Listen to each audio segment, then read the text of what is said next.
Hi everyone, and welcome to the Allplane podcast, where we talk with the movers and shakers that are redefining the future of commercial aviation. As usual, before we start, let me remind you once more that all previous episodes of this podcast, as well as many other aviation stories, are available on the Allplane website. That's Allplane.tv.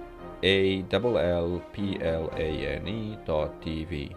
Today we welcome here to the podcast a true pioneer of sustainable aviation. And I would like to start with a personal note here, because when I started researching the sustainable aviation space, one of the first companies that I came across was ZeroAvia, a firm that is developing what back then sounded like a rather exotic technology, at least in an aviation context: hydrogen powertrains for aircraft. Fast forward just a few years, and today ZeroAvia is one of the most prominent emerging players in green aviation, with several sites across the UK and the US, and funding from the likes of Shell, Breakthrough Energy Ventures, which is a fund linked to Bill Gates, Amazon, the IAG Group, and both American and United Airlines, to name just some of the most prominent investors. In fact, we had ZeroAvia CFO already here on the podcast about 2 years ago when we were just getting started. But so much has happened since then, including the whole hydrogen economy going mainstream, that I thought it was time to catch up again with ZeroAvia's team and see what they have been up to lately. So today's guest is none other than Val Miftakhov, the founder and CEO of ZeroAvia. With Val, we review the status of the ZeroAvia project and its technology, as well as, of course, its next milestones. We also talk a little bit about Val's previous entrepreneurial experience and the reasons that led him to work in the hydrogen economy. So tune in for a short but very intense episode with one of the leaders of the green aviation revolution. Hello, Val. How are you today? Hi, Mikael. Good. Thank you for having me. Thank you so much for being here today on the podcast. I know you are a very busy man because ZeroAvia, it's been amazing. Like the last year, pretty much every other week, there was some big announcement. You've been active in many different fronts. Let me start by just a short presentation of who you are. You're the founder of ZeroAvia, which is one of the companies. When I started covering the sustainable aviation space, that was one of the very first companies that I came across, because you've been really a pioneer. Right now, everyone is jumping on board the sustainable aviation ship, but you were there, one of the first. So that's why I think it's so interesting to have you here today to get a quick overview of where you guys are. Before I introduce you, just a very, very short note. It's not the first time ZeroAvia is featured in this podcast, because we had the chance to speak with Katia Kulinicheva, the CFO, a couple of years ago when we were just getting started here on the podcast. And you were already a very promising startup at the time. A lot has happened since then. So I think it's a good time to recap now. Can you tell us a bit more about your background and how you started this project? Yeah, sure. And thanks for all the kind words. My background is physics. I'm a physicist by training. Got my PhD from Princeton here in the United States. Then spent some time in academia.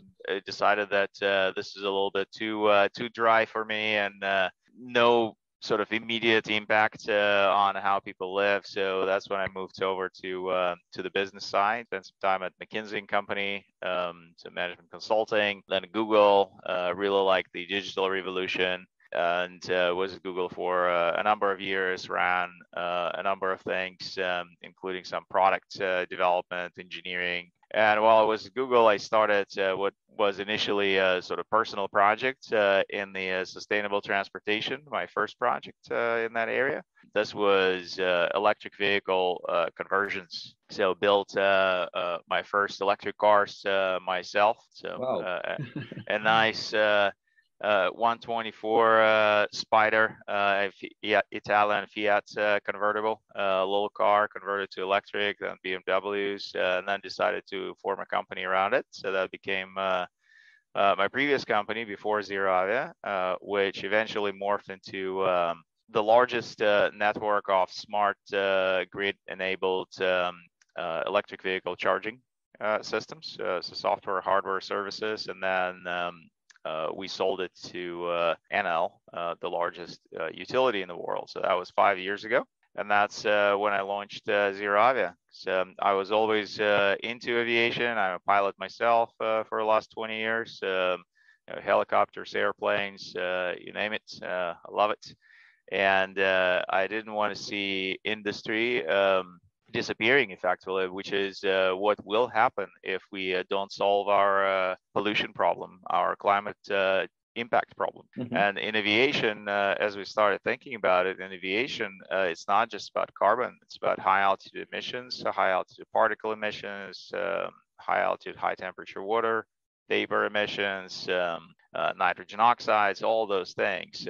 So the solution is should be avoiding combustion overall, but we'll talk more about it. But that's in a way of backgrounds. That's a quick background how I got here. Mm-hmm. Just for the people in the audience that might not be familiar, ZeroAvia is operating in the hydrogen economy. You're using hydrogen as a primary fuel to drive a fuel cell in the aircraft. You've been already testing this system. You've got operations both in the US and in the UK at the moment, if I'm not mistaken. Correct. And you've got basically two or three, correct me if I'm wrong, different powertrain models in the making. One is the one called the ZA600, which is for let's say a smaller plane, a 9 to 19 seat plane. You are also working, or you are planning to start working on another, which is called the ZA2000. It's going to be for a bit a larger plane, up to 90 seats, like 40 to 90 seats, and you're even considering another powertrain for regional jets. So what can you tell us now about this project? Where do you stand now? I think you were planning to get certified with the smallest of those by 2025, so 2 years from now. And yeah, what are the next milestones? Absolutely. So you're absolutely correct on the lineup of the products. And our strategy is it's hydrogen electric, as we call it, right? So hydrogen fuel cells and non-combustion, and that allows us to get the entirety of climate impact, or 95% plus out of the equation. We take both carbon out with green hydrogen, but also all the combustion effects that I talked about, all of those move out as well. That allows us to have almost complete elimination of climate impact. And with a growth rate that aviation has and should have, because it's a very important part of society, moves people around, it connects cultures, connects people together, connects businesses, moves goods. So it's really, really important for global economy and global society. So it should grow. We should move closer together and faster. So with that growth rate that we have seen, if we don't do anything, then aviation can become the largest contributor to climate change by 2050. So some numbers are thrown around there. Third-party research, 25, 50%. So really important to solve the entirety of the problem. And to do that, you have to get away from combustion.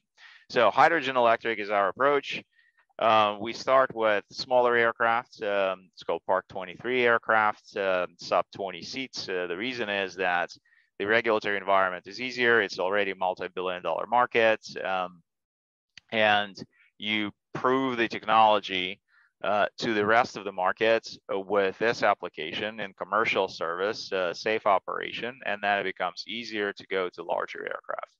We're already working on the ZA2000. The 600, by the way, is 600 kilowatt system, right? So about 1,000 horsepower shaft power, and that's indeed used in a 10-seat aircraft or 9-seat aircraft, single engine, and 19-seat up to 19-seat twin engine aircraft. So that's the type of the engine there. The 2000 is 2 megawatt starting shaft power. And it goes into, on the lower end of that spectrum, it goes into the aircraft like ATR or Dash 8, which is 40 to 50 to 70 to 80 seat aircraft, depending on a configuration of aircraft. And then, of course, regional jets. Now, regional jet engine for us is the upper trim of ZA2000. So ZA2000 is built in a modular way that can scale up to 5-6 megawatts shaft power. And that upper level of power goes into regional jet. We already have built prototypes of all components for ZA2000 and are testing them now, right? So the development is quite well underway. So that's one of the things that we were able to do especially in the last 18 months on the technology side. And on the ZA600 side, we have flown a number of prototypes already. We have just built and received permit to fly for our largest prototype to date, which is a 19-seat vehicle in the UK. The aircraft called Dornier, Dornier 228, so we received permit to fly finally from the CAA, Civil Aviation Authority, there in December, which is quite big news. And now waiting for a good weather day to do our first flight in the UK, which is a little bit challenging, in the middle of the UK winter, but looks the next couple of weeks look good. Yeah, you've been pretty much involved with the UK programs to basically push forward in the clean aviation space. Can you tell me a bit more about your participation on these programs, because you've got a base in the Cotswolds, right? But you are also active in the I think in up in Scotland, where there's this sort of test ground for all sort of clean aviation technologies. What can you tell me about these projects? Yeah, so we love UK. UK was very good for us throughout the years. So started a company in California, and still, headquarters for the company are in California. But we now have 5 locations throughout US and UK, right? So in the US, we opened up Seattle location last year, I think maybe end of 2021.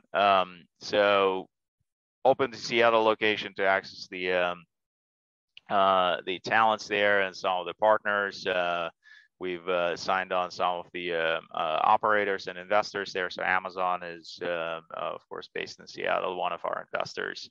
Alaska Airlines is one of our launch customers based in Seattle. So that's that location. In 2018, we started thinking about European presence, and we actually did quite a bit of work in understanding various markets in Europe, and decided that UK had the best combination of intrinsic reliance on aviation, being an island, effectively, right? So as a percentage of all transport and emissions, frankly, for the UK, aviation is a much larger percentage than typical for a developed country. Then attention to the industry from the government as a critical industry. Aviation was always very important for the UK. And then we looked at the funding environment, and the UK has Aerospace Technology Institute, which is the world's leading, I think, agency for specifically aviation R&D. Of course, NASA in the US, for example, is larger, but most of the funding goes to space programs, and a little bit in terms of percentage to aviation. ATI, Aerospace Technology Institute, is entirely dedicated to aviation. And most of their work was moving to sustainability. So that's how we got to the UK in 2019, got our first project, first landed, so to speak, in Cranfield University, just north of London, then outgrew that place, and that's how we moved to Cotswolds at Ralph Campbell, former Air Force Base. Great place. Love the owners.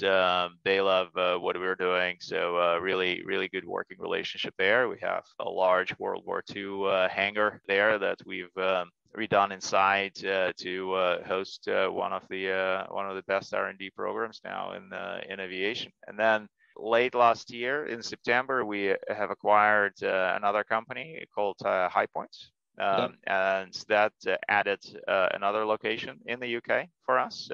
They're based in Kent, Sandwich, Kent.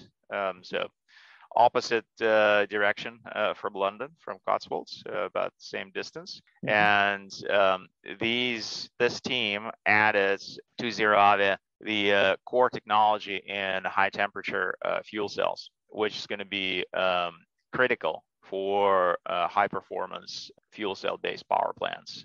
And this is really the best company in that field. I wanted to ask you about that. Myself, I'm not an expert on the technical, the nuts and bolts of how these fuel cells work. You also work with or have an agreement to work together with a Swedish company called PowerCell. Then you acquire HyPoint. What role do each of these partners play? Are they compatible or they add to each other? Or Yeah, absolutely. So we now have a pretty deep relationship with PowerCell. We have announced some things last year. So PowerCell systems are quite mature. They're going to be the basis of several different heavy-duty applications, road applications. Bosch, I think in 2019, had selected them as the basis for their automotive heavy-duty automotive powertrain. We started working with them back in 2018, I think. So what's a heavy duty application in this context? Trucks. Okay. Yeah, large trucks. Yeah, class 8, large 80,000 pounds, trailer. So, and that's generally, anywhere from 200 to 600 kilowatt, sort of on the fuel cell side, right? So that's the type of power you produce. So, and some of the application characteristics are similar, actually, to aviation. How they think about reliability, how they think about degradation and operating environments. Some of those things are similar. So that was a good match. So that's a more mature technology, but there are some intrinsic disadvantages of the standard technology for aviation. For example, all of those systems are liquid cooled. And that means that you have to have an additional cooling loops inside the system, inside your overall power plants. That adds weight, that adds some additional systems that you have to now certify, qualify, and maintain. Yeah. So there is some benefit from air-cooled systems at higher temperature. And you need higher temperature in order to have air cooling, because otherwise you have too much surface area to cool and you can't get heat out very effectively. So that's where the benefits of higher temperature. They're less mature technologically, is really the cutting edge of where the fuel cells are today on the technology development.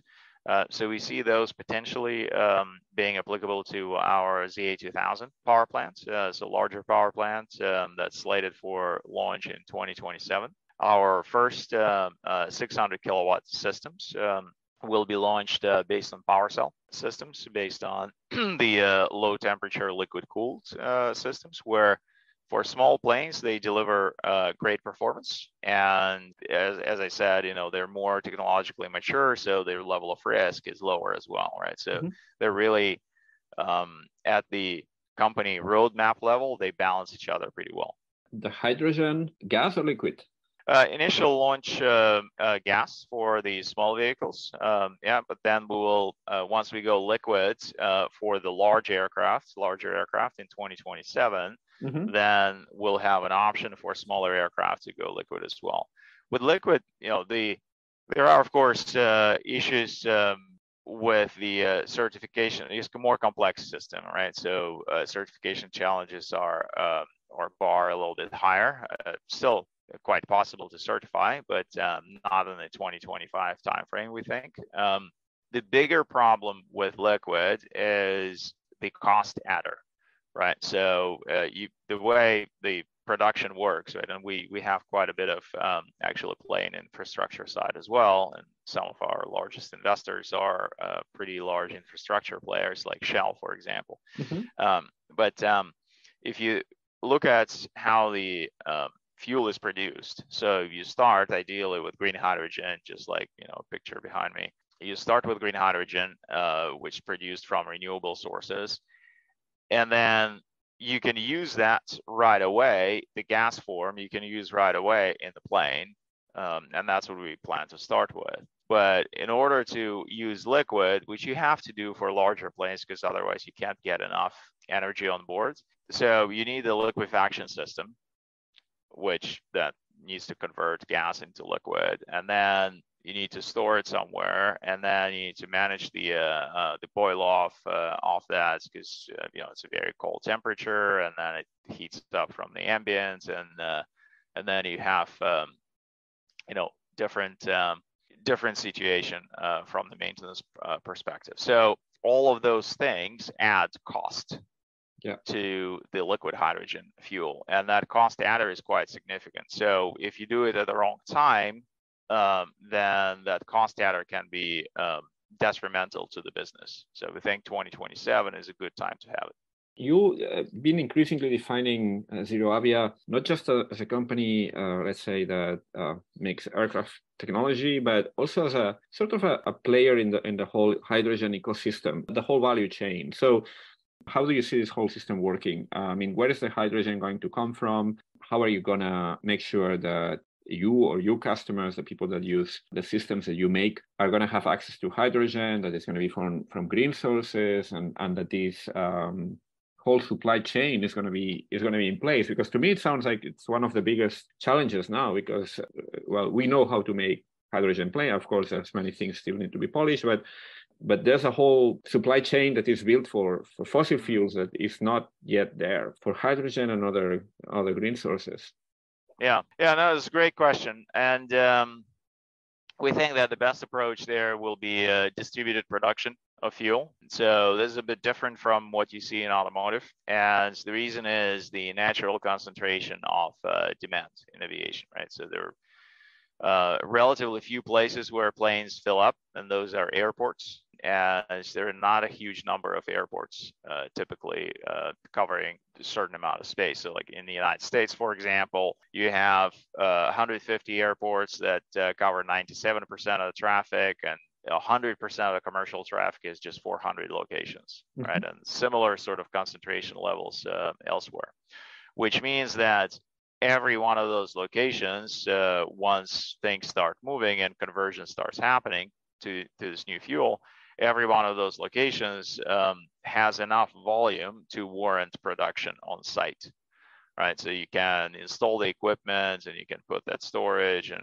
dispensing, everything on site.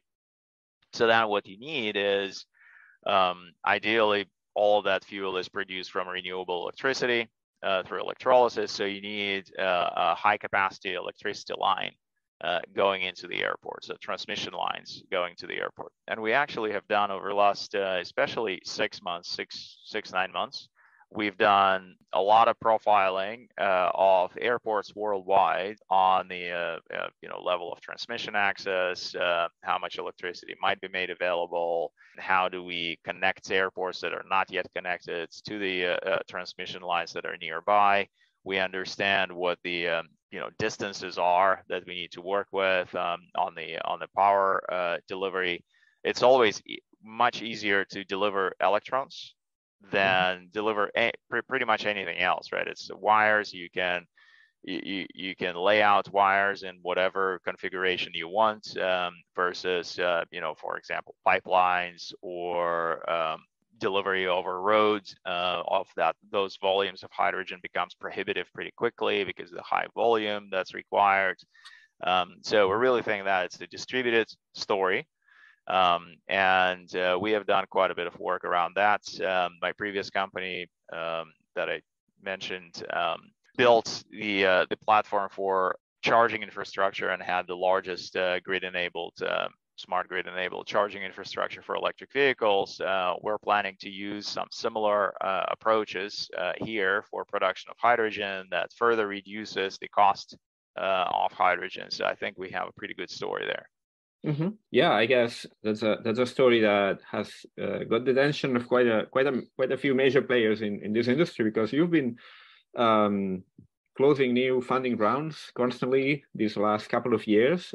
Some major names you mentioned, some like Shell, Amazon, also some major airlines. I think Alaska Airlines, United Airlines. I think IAG, correct, the IAG group. So. Yeah, it reads like a who's who of the aviation industry. What are the expectations? Are all these investors aiming to also become users of the system? I mean, what are the expectations here, and what are the next milestones that you have in mind?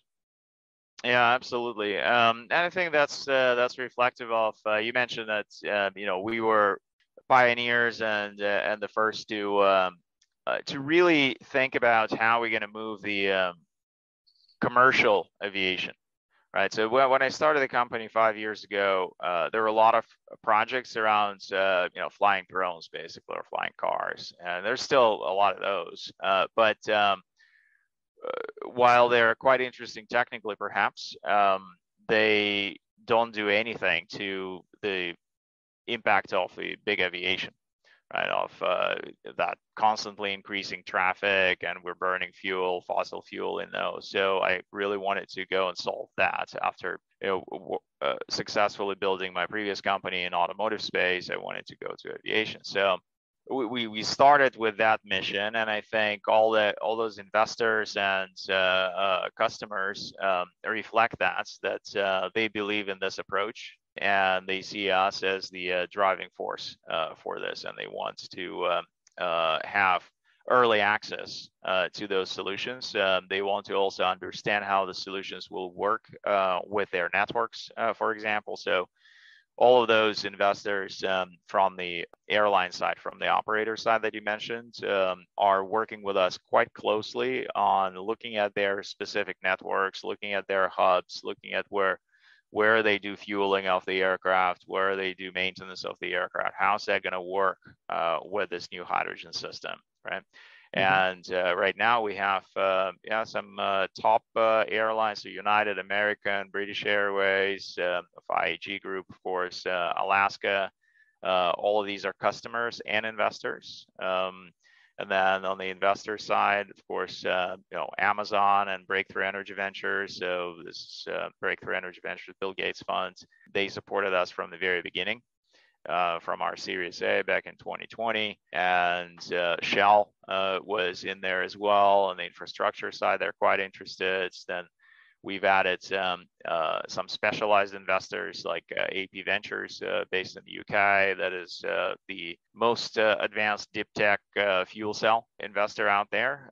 So it's quite important for us as well. So really great ecosystem. On top of that, we built some partnerships with a number of airports. I think that the number is around 10 right now. And the latest network we announced includes Glasgow Airport and a few others in the UK. We have agreements in Canada. We have agreements in the US, continental Europe. Right. So this is reflective of airports really wanting to bring these operations to their locations, and they're also pretty excited about this distributed infrastructure approach, because that gives them more control over fuel, economics, delivery, and the business potential, frankly. And then lastly, on the partnership side, but definitely not least, we've built partnerships with 7 airframe manufacturers, aircraft manufacturers. Many of those are announced. Some of those haven't been announced yet. Out of those announced, Textron is the largest manufacturer of small aircraft, commercial or private, right? Cessna, Beechcraft, all those brands. Pipistrel recently as well. So right. Great acquisition for them, for sure. And I think that reflects how serious they are also about the electrification. Because for a good while, people were looking at Textron and saying, well, where is their play in sustainable aviation? But they were doing the work in the background, and I think their culture is talk less, do more, which actually we like quite a bit, because that's how we think about things. And at ZeroAvia as well, we put our technology in the real systems, put them in the real airplanes, try to test them as much as possible, as opposed to kind of just talk about what can be done. So those airframe manufacturers are quite important, and we're the only company that has these types of partnerships that enable us to deliver this technology in a seamless way across all these 3 segments that we mentioned early in the pod, right? The small aircraft, the large propeller aircraft, and regional jets with Mitsubishi Heavy Industries. Because when it comes to retrofit, let's say we are in 2027, you've got all your powertrains certified. how do you see these systems being implemented? Are you aiming for the operators, like these airlines, for example, that we mentioned, to start retrofitting their fleets, or through these OEMs, for example, with which you have agreements to start adding this as an option to new customers? How do you see this unfolding? And in practical terms, let's say if I'm an operator, maybe a few years from now, I want to retrofit my fleet. What should I do? What would be the way to go? Yeah, and these operators that we both mentioned, that's what they're already pre-wiring to do, right? And they have certain fleets, and they're buying new airplanes as well, right? So whenever we go to the airframe manufacturer, typically the relationship includes the retrofits and line fit. Line fit is when you buy a new aircraft and the aircraft already gets delivered with new engines, right? And the certification environment is quite similar for the retrofits and the line fits if it's the same airplane model. So for the operator, they start typically our operator customers start with retrofits of their existing fleets. And that's what they like quite a bit, actually, because they don't have to just trash their existing fleet, which is in a lot of cases just midlife, sort of pretty capable aircraft. It's just it burns fossil fuel, but it's a good aircraft, and you can operate it for a number of years. But if you want to convert everything to zero emission, then you would have to just write it off, and nobody wants to do that. It's not very economical. So they really appreciate the approach that allows them to extend the life of their fleet and utilize it in a clean form. But then invariably, as we get this part of the fleet converted and people see how it can be used practically in their operations, they want to put more of that aircraft in service. And that's when the line fit comes in. And that's when we go together to the manufacturer, and manufacturer builds new aircraft and puts our engines on the wing right at the factory. Let's hope that we're gonna start seeing some of these airborne before the end of this decade, which will mean that we are absolutely as an industry on the right track. Well, I think it's been a fascinating overview of what you guys are up to. To learn more about ZeroAvia, any resources you recommend? Yeah, ZeroAvia.com. It's great, and we've been also hosting this hydrogen aviation summit for the last 3 years, and we keep all the recordings of those events, which have over 1,000 registrations in the last one. We keep all the recordings on our site as well, so that gets a lot of information stored there as well on what we do and what the industry is doing around hydrogen. So I encourage the listeners to take a look at that. Excellent. I'll definitely add the links. Thank you so much once more. Much success with your project. Appreciate it. Thank you. Before you go, and if you like this podcast, a quick reminder that it would be absolutely great if you could please give it a rating on Apple, Spotify, or whichever platform you're using, or recommend it to a friend or whomever might be interested. Thank you very much, and see you soon.